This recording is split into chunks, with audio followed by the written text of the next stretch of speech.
Lectura del libro, Caminos de autorrealización. La integración trascendente. Tomo 2. Por Antonio Blay. Capítulo 14. Recapitulación de este volumen.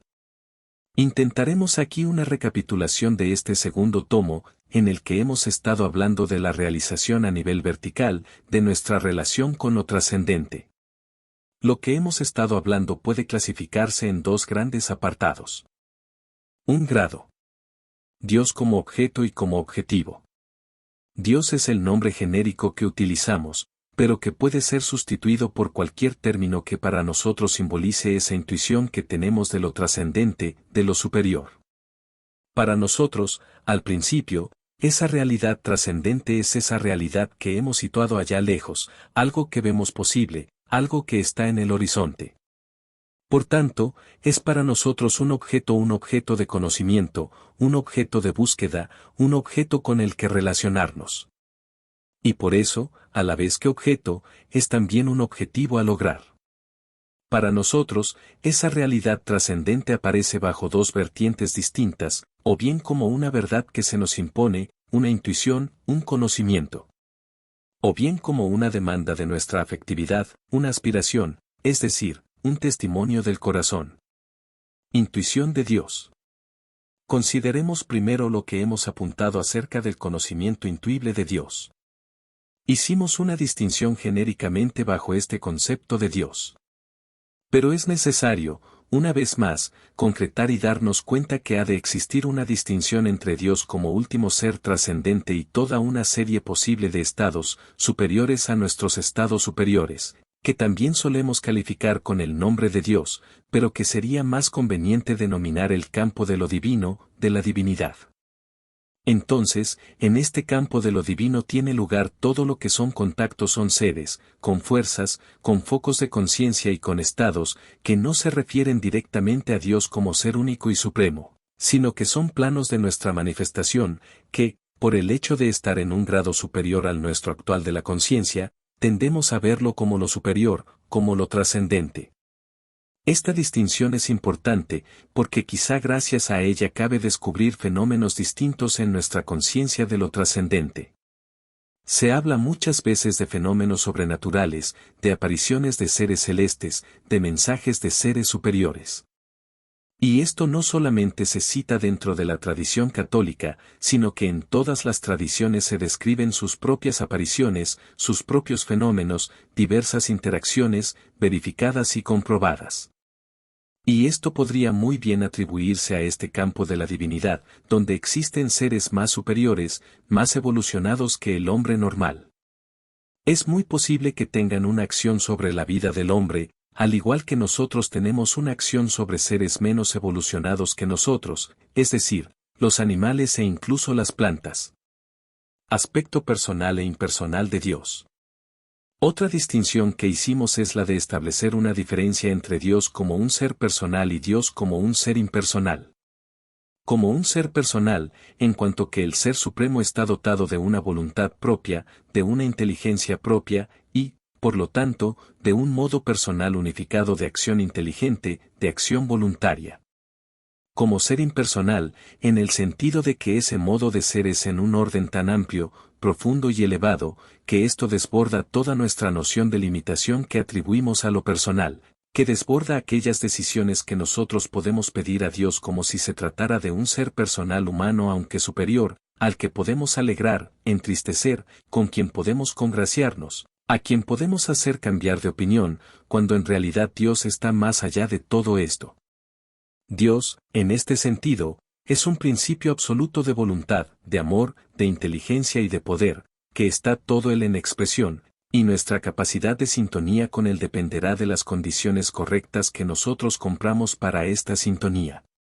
No dependerá de una propiciación voluntaria, de un acto que se hace en virtud de una gestión mía que determina que Dios haga una cosa u otra en favor mío.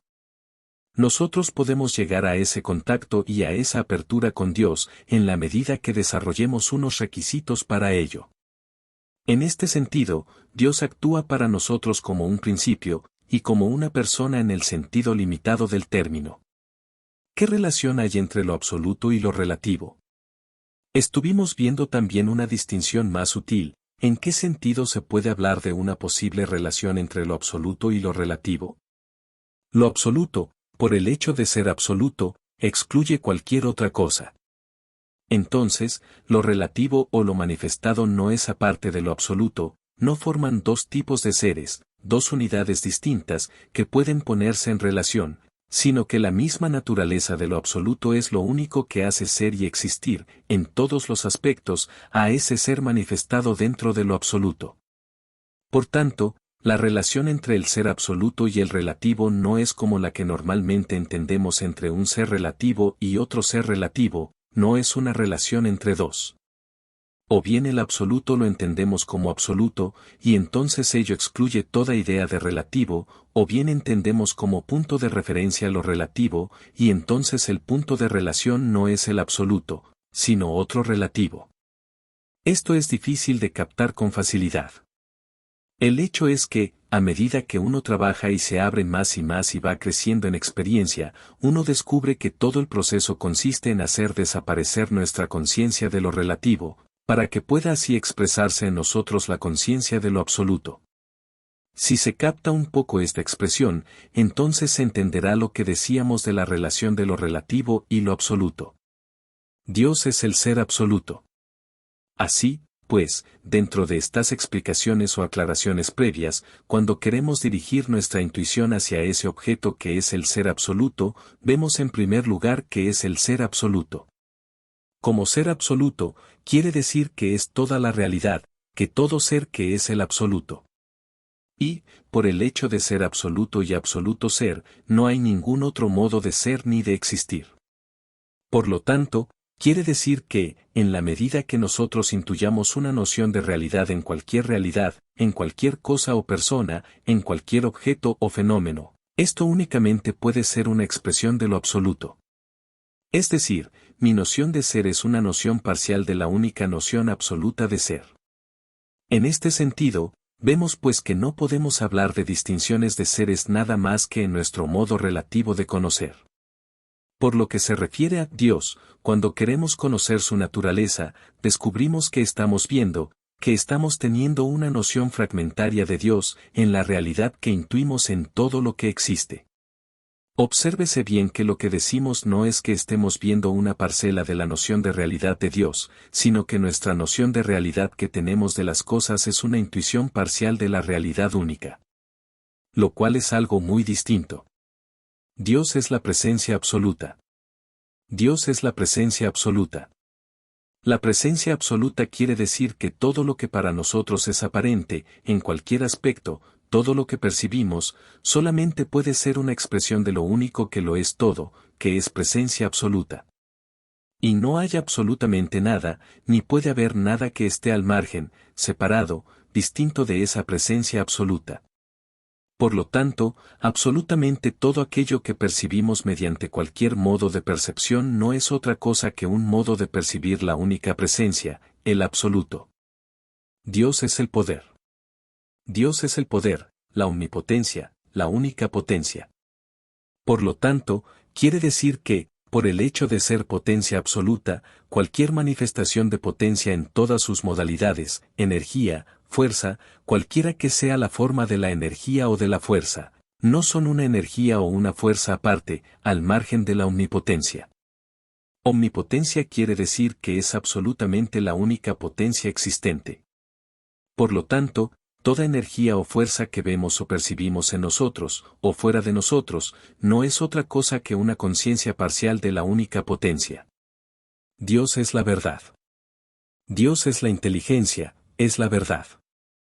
Al decir que es la inteligencia no queremos significar que sea una gran inteligencia en contraste con nuestras pequeñas inteligencias. Queremos decir que es la omnisciencia, la única ciencia, la única verdad. Por lo tanto, ello quiere decir que cualquier modo de verdad, de razonamiento, de conocimiento, de evidencia o de intuición que podamos tener, no son nada más que una expresión de la única verdad absoluta que es Dios. Dios es el amor.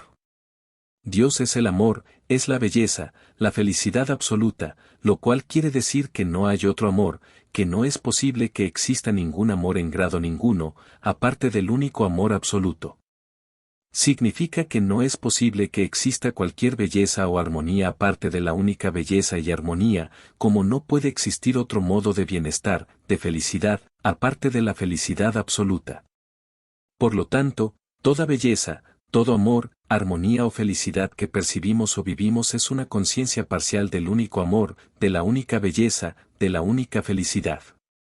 Esto en cuanto a Dios como objeto, visto a través de la intuición.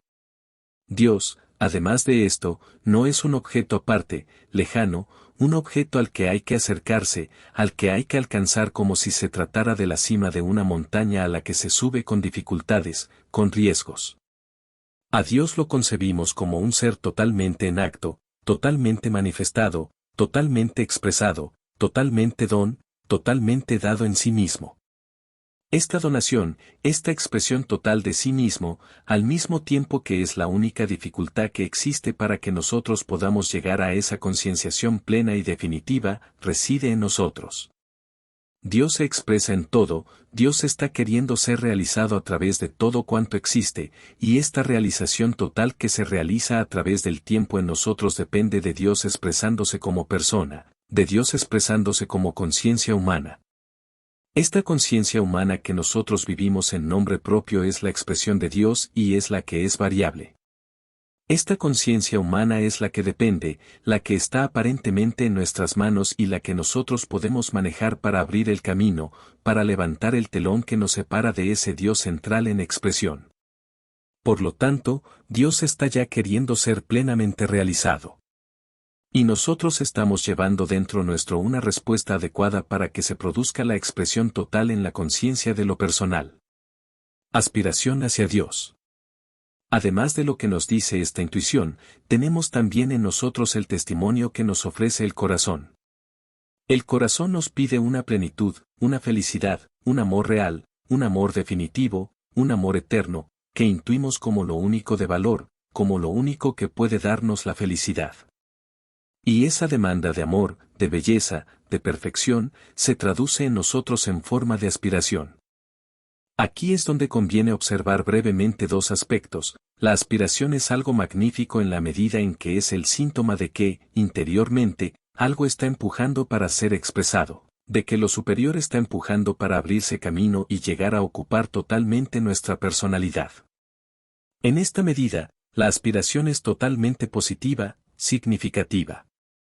También es estupendo en la medida que esa aspiración se convierte en estímulo para nuestra acción, para nuestra respuesta. Peligro de la aspiración. Pero, en cambio, esta aspiración puede tener una parte total negativa. Ello se debe a que esa aspiración, esa demanda del corazón, tiene para mí un sabor distinto de lo que es mi experiencia normal de la vida cotidiana. Tiene una calidad superior. Esto me da entonces una nueva sensación, una cierta resonancia de profundidad, una sensación de algo nuevo y superior. Entonces, esa aspiración que tiende naturalmente hacia el objeto, hacia Dios como amor absoluto, esa aspiración que debería ser la flecha que se dirige hacia el blanco, puede convertirse, por sí misma, en algo tan atractivo, que represente el papel de objeto. Entonces quedamos cogidos a esa aspiración y convertimos la aspiración en nuestro modo habitual de estar.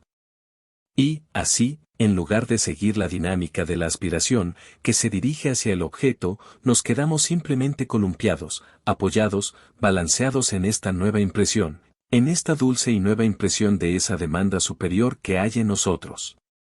Entonces, sin darnos cuenta, nos acostumbramos a vivir permanentemente pendientes de esa aspiración, dando vueltas alrededor de la aspiración, evocándola, hablando de ella, reviviéndola.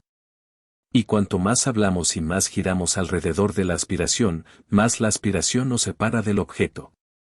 Puedo dar un ejemplo bastante gráfico de ello. Un muchacho está ilusionado con una joven, y se imagina cuando la verá, desea verla, hablarle. Se dedica a imaginar lo bien que lo pasará y está pendiente de esta ilusión durante todo el tiempo. Tanto es así que la ilusión se convierte de un modo habitual de estar. Y cuando se encuentra realmente frente a la chica, entonces ocurre que no habla para nada de aquello que es objeto de la aspiración, sino que más bien se queda corto ante la situación. Y esto es porque en el fondo vive más intensamente la fantasía de la situación de relación que la propia persona. Esto que nos parece algo exagerado, existe realmente en la relación entre las personas, y son muchas aquellas gentes que han esterilizado su vida, en este sentido afectivo, precisamente porque han quedado cogidos en este movimiento de relación.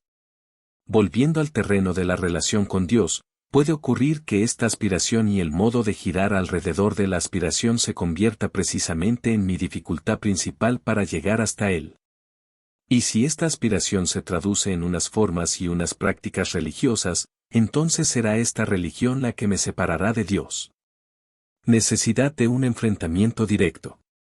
Es necesario que me dé cuenta de si estoy realmente girando alrededor de la aspiración, de la demanda, que me dé cuenta de si realmente yo me dirijo en línea recta hacia el objeto, o si estoy dando vueltas, si estoy flirteando con Dios, o si estoy auténticamente interesado en ir a Él de un modo directo. Esto se puede conseguir únicamente cuando deje de girar alrededor de aquello que siento alrededor del objeto, cuando decido tener un enfrentamiento, una confrontación directa con Él, y nada más. Exactamente como en la relación entre los muchachos del ejemplo, este juego de vivir la ilusión debe terminar en el momento en que el chico decide enfrentarse y hablar directamente a la joven de todo lo que le preocupa, de todo lo que desea. Solo así se producirá, o bien la ruptura, la separación en el caso de la relación humana, o bien una aceptación, una integración, un estado de conciencia superior. Hemos de mirar, por tanto, si estamos soñando en esa ilusión, en esa aspiración que se traduce en unos buenos deseos, en lamentaciones, en muchas formas devocionales, pero carentes de una actitud definida, de una actitud decidida. La intuición me señala a Dios como objeto, la aspiración me impulsa hacia Él. Pero solo cuando la intuición y la aspiración se unen con mi voluntad, aquí y ahora, esto se traduce en un acto de actualización, se expresa en un acto total de mi ser. Esto es exactamente el trabajo. Aquí termina la fase de Dios como objeto. En el momento en que yo decido hacer algo, en que empiezo a hacer algo, comienza entonces a producirse una transformación en la conciencia. En la fase anterior, Dios está normalmente en el extremo de mi conciencia como objeto que busco, y yo como sujeto estoy al otro extremo, en tanto que lo que me une con Él es la demanda, la aspiración. En la medida en que yo dejo de girar alrededor y me dirijo de un modo directo a Él, o me abro directamente a Él con ese acto conjunto de inteligencia, afectividad y voluntad, en esa medida se produce una interacción de mi conciencia, de mí con la conciencia que tengo de Dios. Deja de quedarse estática la conciencia de relación, y empieza a actuar la conciencia de sujeto y la conciencia de objeto. Esto es lo que produce toda una serie de transformaciones en mi interior. Este es el momento en que lo divino empieza a ser para nosotros una experiencia. 2 grados. La experiencia de lo divino. Condiciones del trabajo. Así, pues, las condiciones para este trabajo de acercamiento a la divinidad son, en primer lugar, que yo viva mi propia realidad como sujeto de un modo claro, intenso y real. Segundo, que yo viva esta noción de Dios como objeto de mi mente y objeto de mi corazón, de un modo real, claro. Que, para mí, Dios no sea algo vago y difuso, sino que yo haya vivido, mediante mi meditación sobre la intuición que tengo de Dios, que haya adquirido una fuerza, que ese Dios haya adquirido para mí una consistencia, una realidad, una actualidad como objeto.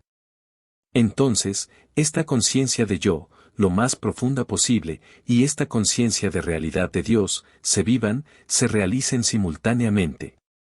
Ese actualizar simultáneamente yo, Dios, yo, esto es la confrontación. Y en ninguna ocasión en que hagamos esto, emergeremos de esta confrontación con el mismo estado de conciencia que antes. Siempre saldremos habiendo sufrido una transformación.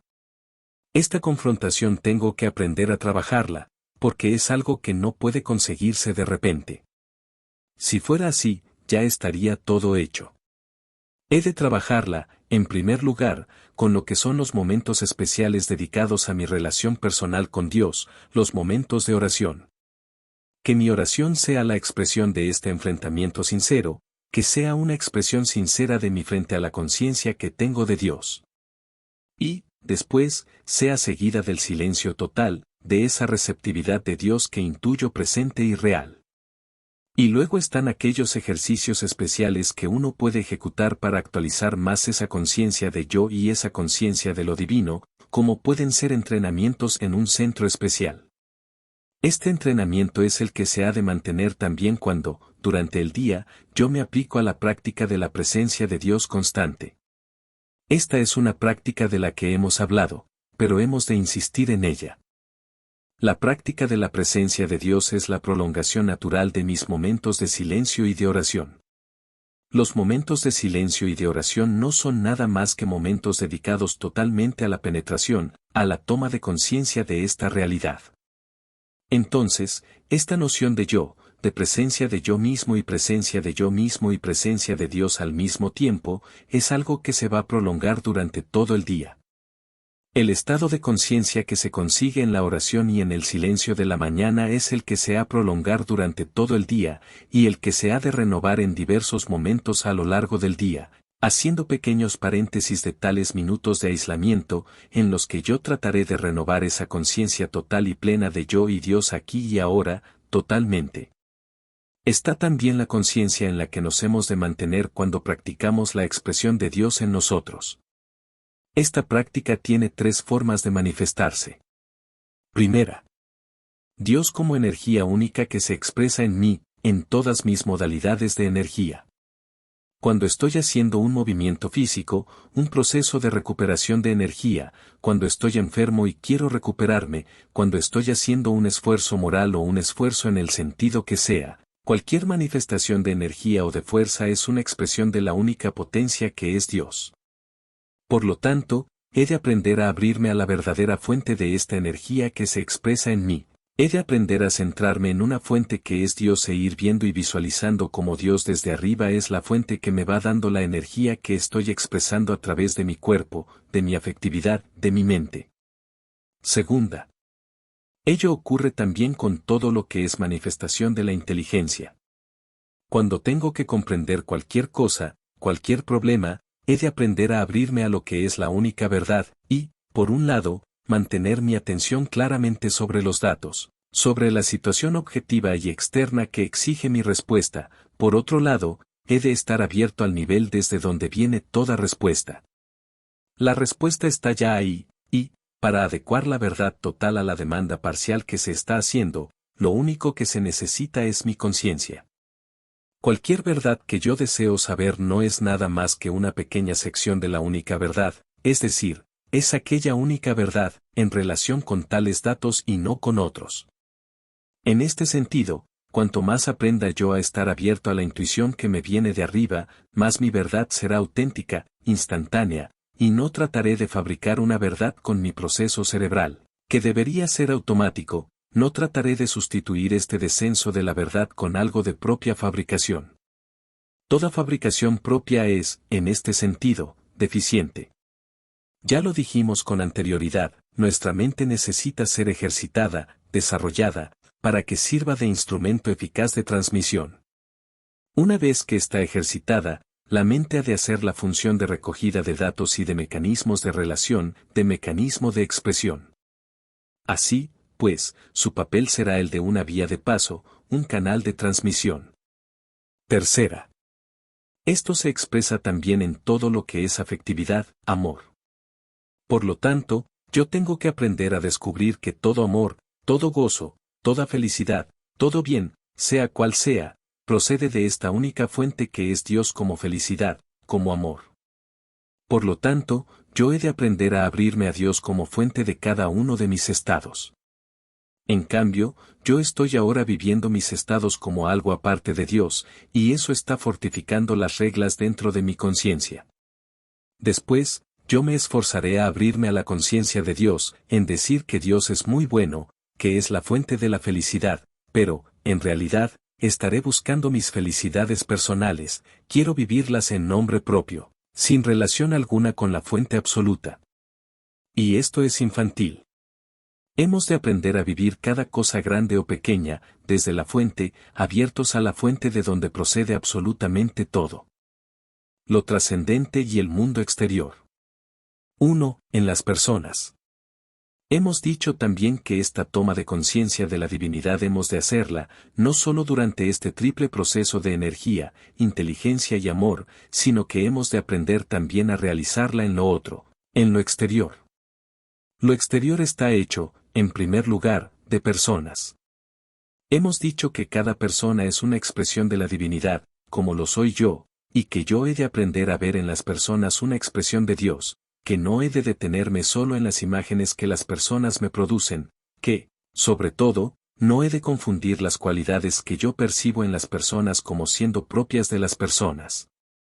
Una persona no es nada más que un sistema dinámico de energías, una expresión de cualidades de una forma en otro momento, se cambian por otra forma. Pero, en ningún caso, lo que hay en la persona es propio de la persona.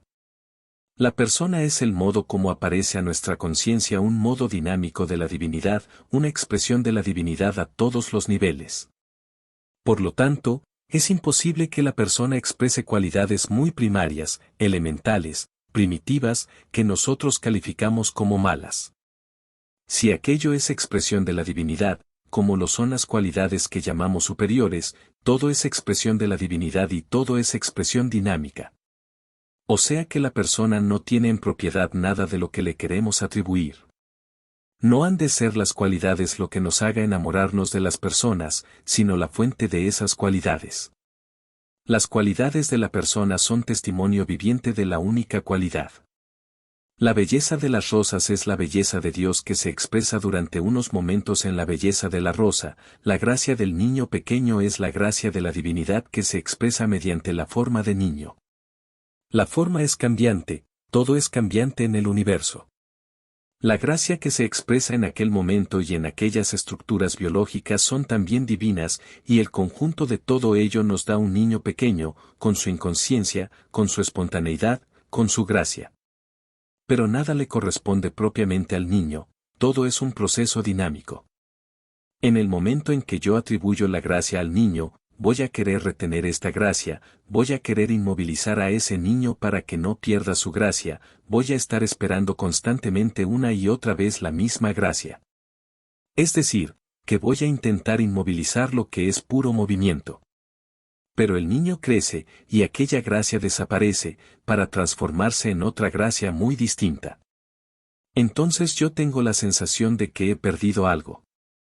Simplemente, he perdido porque he puesto la esperanza en unas ideas equivocadas.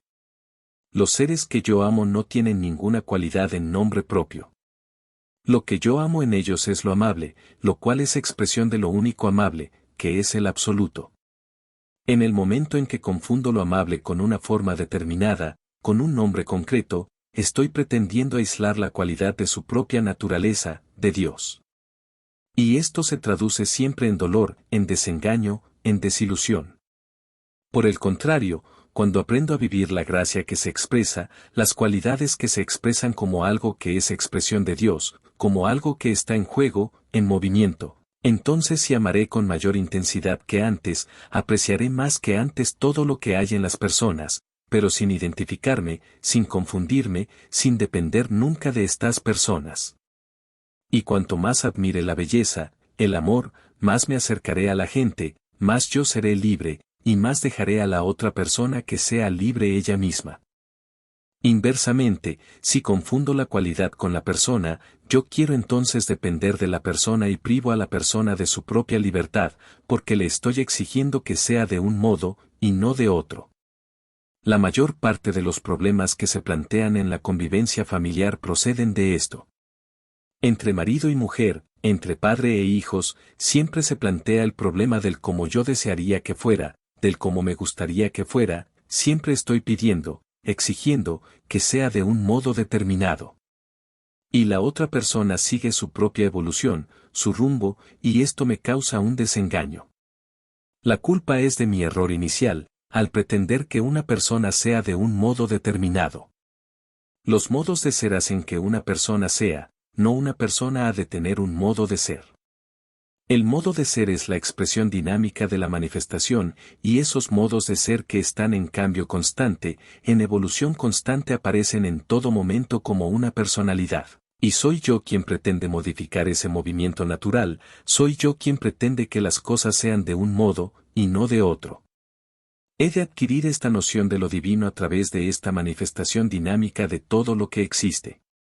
2. En las circunstancias. Decíamos también que Dios se expresa en las circunstancias. Este mismo flujo dinámico que es la expresión divina y que parece de un modo relativamente permanente en las personas, en los objetos, todo, es exactamente el mismo que maneja las relaciones de estos seres y su movimiento, por lo tanto, también, las relaciones entre seres que llamamos circunstancias. Estas circunstancias, cada una de estas circunstancias, son hechos de la expresión de Dios, de su voluntad y de su ser, tanto como lo es lo más elevado que podamos intuir.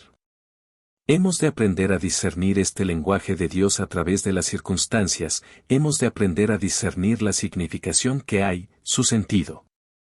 No debemos pretender que las situaciones se conformen a nuestra voluntad y a nuestro sentido, sino que hemos de saber descubrir la verdad que se está expresando a través de cada situación. Esto no significa que yo no deba reaccionar. Dios se expresará en mí en cada momento, y, en un momento dado, se expresará aceptando una situación, y, en otro momento, lo hará reaccionando contra la situación, modificándola, incluso de un modo violento. Pero no debe ser nunca yo personalmente quien ha de querer modificar, quien ha de descubrir. En todo ello juega una sabiduría. Cuando nosotros miramos retrospectivamente 15, 20 o 30 años de nuestra vida y observamos lo que ha ocurrido en la evolución de nuestra conciencia, a buen seguro que, si lo miramos de un modo sereno y objetivo, descubriremos que incluso las cosas que hemos considerado como más desagradables e injustas han tenido un impacto perfecto, han ocupado un espacio exacto para producir en nosotros un movimiento de avance, una reacción, una experiencia, completamente necesaria para que yo pudiera crecer más y más en mi conciencia. Descubriré así que el sentido de la conciencia no es pasárselo bien y evitar conflictos, sino el llegar a crecer, el llegar a actualizar todas las capacidades, todas mis capacidades, y, junto con ellas, mi conciencia de la realidad de Dios. Por lo tanto, ya no intentaré modificar la circunstancia para que me proporcione más comodidad, para que responda a mis deseos personales, sino con objeto de que sea un medio para llegar yo a esa expansión de mi conciencia del modo más rápido posible. 3. En la naturaleza. Aprenderé también a ver en la naturaleza la constante expresión de la divinidad, así como que cada cosa nos está hablando de un modo particular de Dios. Cuando veo los elementos de la naturaleza desencadenados, es Dios que me está hablando a través de un poder. Cuando siento la enorme dimensión del universo que me rodea, es la divinidad que me habla a través de la inmensidad. Cada cosa se convierte en testimonio viviente, en lenguaje, en símbolo de lo que está detrás. La experiencia del contacto divino. ¿Qué ocurre cuando yo hago este enfrentamiento, tanto en la oración como en cualquiera de estas situaciones? Hemos dicho que se produce la experiencia que podemos llamar del contacto con lo divino, con lo superior. Cuando yo consigo situarme simultáneamente yo frente a la noción que tengo de Dios, entonces se produce la experiencia. Esta es una situación muy difícil de mantener, es algo que cuesta mucho, y por esto se hace tan poco. Por lo general, no hacemos las dos cosas a la vez, o bien nos inclinamos hacia el yo, o bien giramos alrededor de algo que llamamos Dios. Pero casi nunca estamos viviendo, con toda nuestra realidad, la realidad que tenemos de Dios. El problema de la relación con Dios es la integración de dos conciencias de realidad. Yo me vivo a mí mismo como una conciencia de realidad, y esta es la conciencia con que vivo durante el día, esta es la conciencia que me hace gozar y sufrir en mi vida cotidiana. Y, luego, aparte, hay otra conciencia de realidad que, cualitativamente, es muy superior, a la cual llamo Dios, absoluto, mente universal, inteligencia cósmica. Pero esta conciencia, aunque sea cualitativamente muy superior, cuantitativamente es muy pobre, muy débil.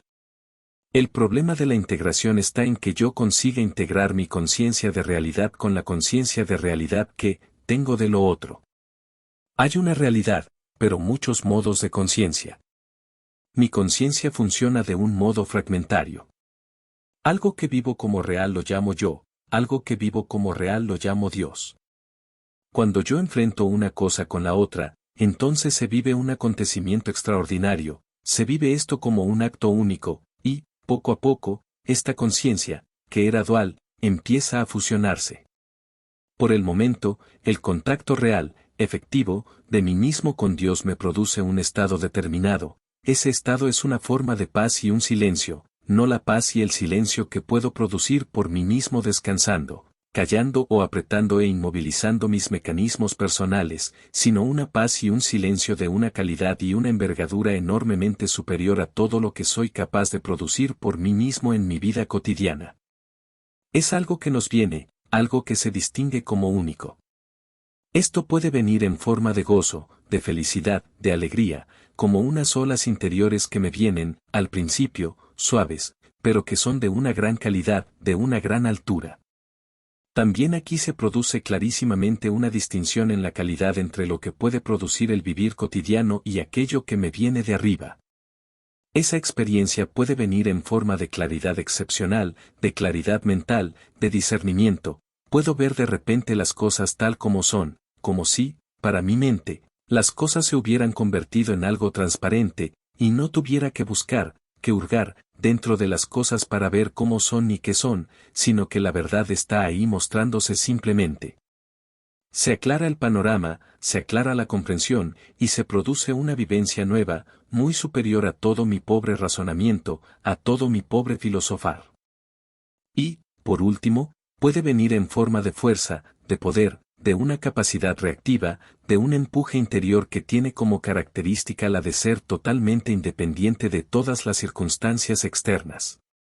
Siempre aparece este carácter cualitativo nuevo, siempre aparece el testimonio de que estamos pisando un terreno magnífico, un terreno sagrado. Y esto ocurre, cualquiera que sea la forma en que tengamos este primer contacto, en que se manifiesta experimentalmente en nosotros. Los resultados son siempre que nuestros estados negativos desaparecen, que los problemas pierden su significado, o que de repente se descubre su solución. Produce incluso un cambio en las circunstancias, un cambio en el funcionamiento físico, en la salud, produce un cambio en el ambiente de las personas que me rodean. Allí donde las personas antes reaccionaban de un modo personal muy violento, puede verse como ahora funcionan con más calma, con tranquilidad, con serenidad.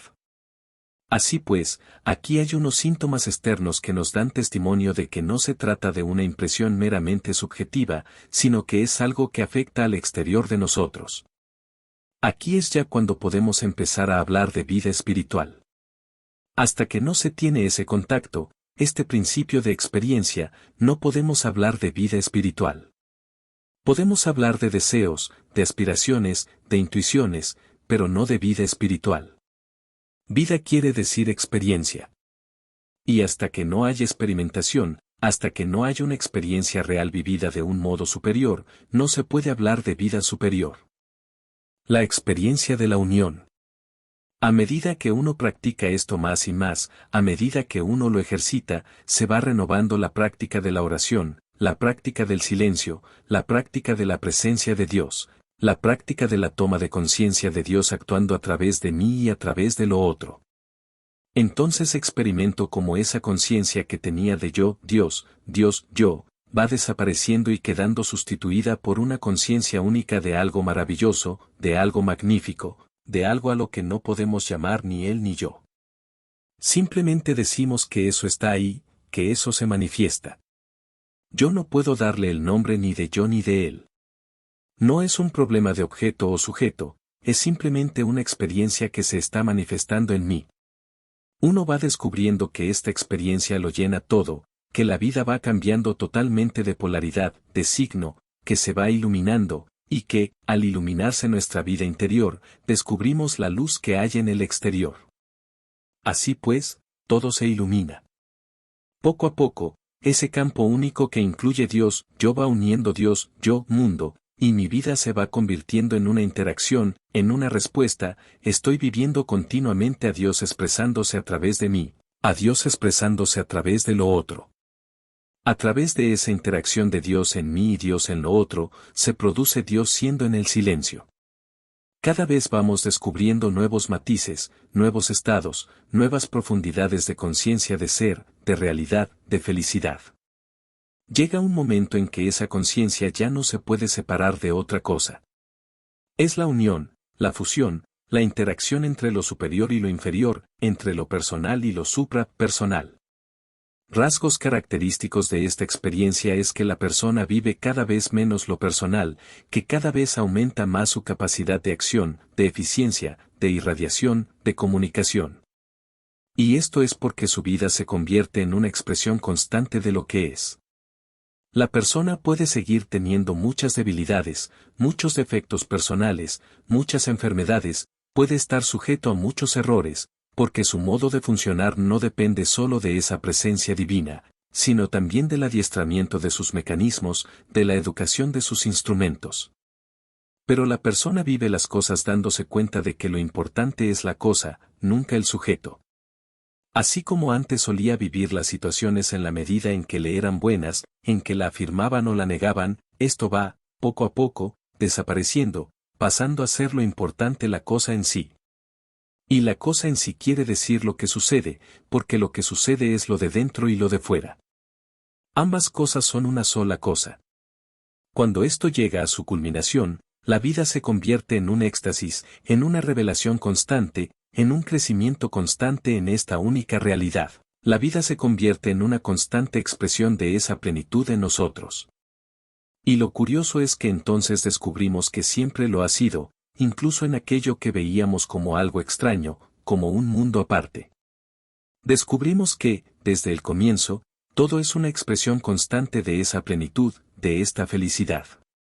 Porque lo único que ha cambiado en este proceso, desde nuestra vida amarga del principio hasta nuestra vida plena de ahora, es simplemente nuestra conciencia, que se ha abierto. Nada se ha modificado, todo es como siempre, solamente nuestra visión, que antes estaba empañada, cerrada, hipnotizada, se ha ido abriendo poco a poco, aclarando, ensanchando, ahondando. Es decir, que podemos afirmar que nuestra evolución consiste en un proceso de despertar, en un proceso de toma de conciencia. No es el mundo lo que hemos de modificar. El mundo sigue su marcha, y nosotros, el mecanismo de nuestra personalidad, marcha junto con el mundo. Sin embargo, esto no señala el final del trabajo. 3 grados. Dios como sujeto absoluto. Después viene una tercera etapa, en la que se llega a descubrir a Dios como único sujeto de la existencia. Y entonces es como si toda esa experiencia de plenitud y de gozo pasara por un túnel de donde tiende a desaparecer durante un instante de la conciencia para llegar hasta una noción única de sujeto. Esto es muy difícil de explicar. Para dar una imagen de nuestro mundo corriente, yo estoy teniendo constantemente experiencias, pero la experiencia nunca soy ni yo ni lo otro, la experiencia que tenemos es siempre una relación entre yo y lo otro, sea lo otro. Es una relación entre yo y el dato, entre yo y la idea, entre yo y el recuerdo. Siempre es un yo, no yo, y la experiencia consiste en la relación que se establece entre los dos polos. Estas experiencias pueden ser muy elementales, o muy elevadas y sublimes, pero la experiencia solamente culmina cuando se llega directamente al sujeto, no cuando es solo experiencia. Podríamos decir que llega un momento en que esta experiencia se reabsorbe en la conciencia del sujeto, porque toda experiencia no es en definitiva otra cosa que una expresión del sujeto. Entonces, esta noción de sujeto implica la desaparición de las experiencias tal como las conocemos. Es como si fuera una oscuridad, una ausencia de luz, de color, un vacío de todo, una no manifestación. Aparece como una negación rotunda, incluso de lo más sublime. Cuando se produce la conciencia del sujeto, solamente hay un gran silencio, un gran abismo, un abismo insondable, fantástico, de silencio.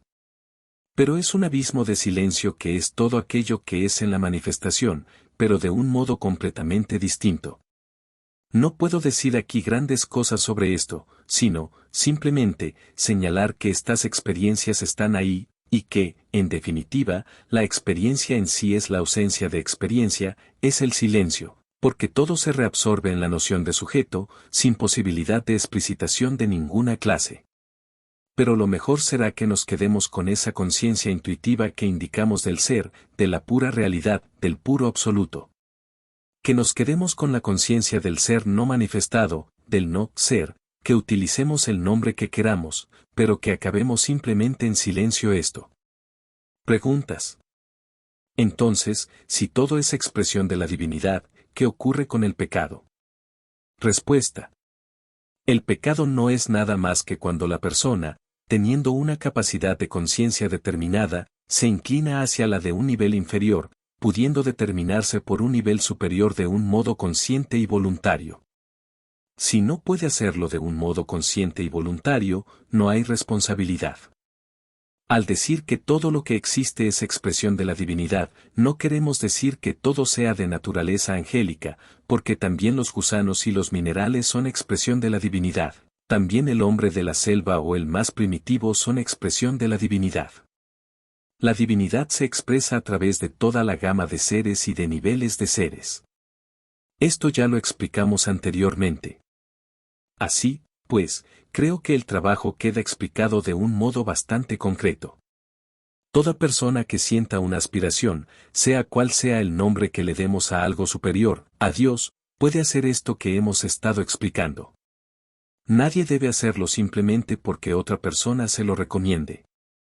Exige un acto de presencia total y de responsabilización total, porque en cada momento soy yo solo, completamente solo, frente a Dios, solo, como he de morir, tal como estoy viviendo, de lo cual me daría cuenta si fuera un poco más consciente. Es ahora que estoy creyendo que lo que me sostiene es la opinión de los demás, de los que me dicen que lo hago bien, de los que me tratan con justicia, de los que me comprenden. Es ahora que me estoy refiriendo constantemente a otros. Pero esta actitud es falsa. Yo soy solamente yo y Dios, y esa es mi única relación. Y si yo fallo en esa única relación, si no descubro, si no realizo esta relación de todo, ha fracasado toda posible relación.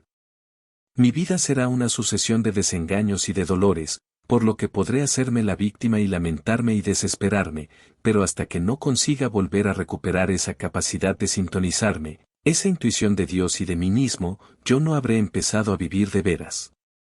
La vida me conducirá, una y otra vez, a las mismas dificultades con las que me he ido atando, hasta que sea capaz de ver y de actuar correctamente. Hay que plantearse, esto para mí responde a algo sinceramente mío, ¿he de hacerlo o no he de hacerlo, quiero o no quiero? No en términos medios, no hacerlo más adelante, cuando tenga tiempo, porque ahora estoy en una situación especial. Todo esto son excusas, mentiras. Frente a la realidad del yo y de Dios, cualquier otra realidad que le superpongamos es falsa, es mentira. Cada vez que estoy viviendo algo como más importante que esta relación con Dios, estoy hipnotizado. Dios es el Dios de cada realidad, Dios es el Dios de cada urgencia, y cada vez que yo creo que mi tiempo no me permite hacer esto, que tal circunstancia me exige, que hay algo que es primero que esto, ello es debido a que estoy edificando, convirtiendo en un Dios a mi sentido del deber, del trabajo, económico, a mi salud, o a cualquier otra cosa. Lo único que en todo momento tiene prioridad es Dios y esa vivencia de Dios en mí. Cualquier otra cosa es falsa. La realización auténtica nos hace ver el valor único de la verdadera realidad, no del yo ni del tú. Es la realización la que se convierte en protagonista. No yo en tanto que fulano de tal. Por este motivo, hablar de si una persona está realizada o no es una contradicción de términos en la medida en que esté realizado, no se vivirá como fulano de tal, sino como realización. La realización no se tiene, es la realización la que lo absorbe a uno, la que le tiene a uno. Es por ello que la realización no sirve para nada, no se puede buscar la realización para tener menos problemas, para encontrar una paz. La realización se ha de encontrar por sí misma, porque es la felicidad, la realidad. Dios es Dios. Cuando yo busco un Dios que me calme mis dolores, mi inseguridad, este Dios que busco no es Dios, es en realidad una pastilla, o un somnífero. Dios solamente puedo buscarlo cuando descubro que Él es de por sí y que todo está subordinado a Él. Una persona puede vivir estados elevados, reales, y al mismo tiempo tener defectos y pecados capitales. Es perfectamente posible, y además se ha comprobado por la experiencia. Y, de todos ellos, el más persistente es el orgullo más o menos disfrazado, pero el que más cuesta de superar. Pues no es otra cosa que la expresión del yo, idea con una valoración superior a la real, es la idea de uno mismo que no se ve objetivamente tal como es. Por esto me gusta tanto esta definición que dio Santa Teresa de la humildad es la verdad, la humildad no es humillarse, la humildad es vivir la realidad, ni más ni menos.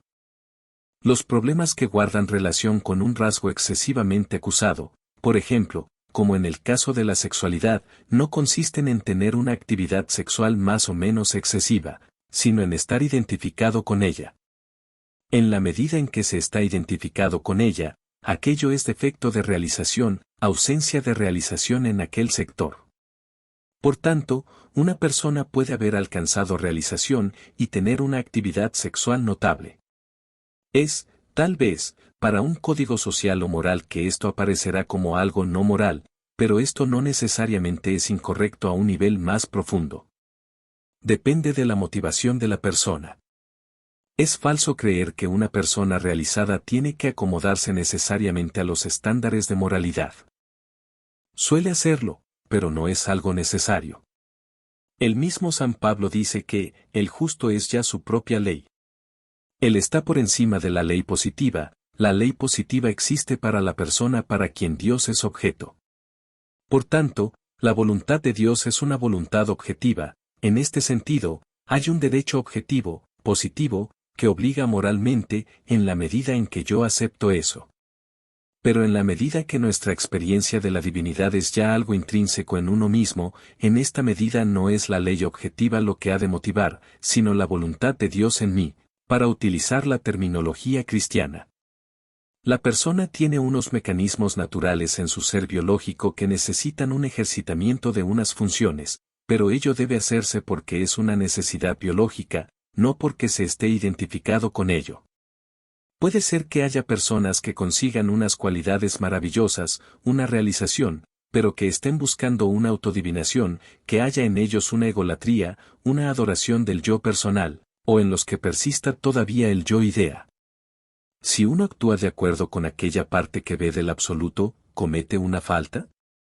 Respuesta: no. El error está en atribuir a la visión parcial un carácter de totalidad. Si la persona se limita a ver y nada más, esto no es ningún error. El error solo tiene lugar en nuestro juicio.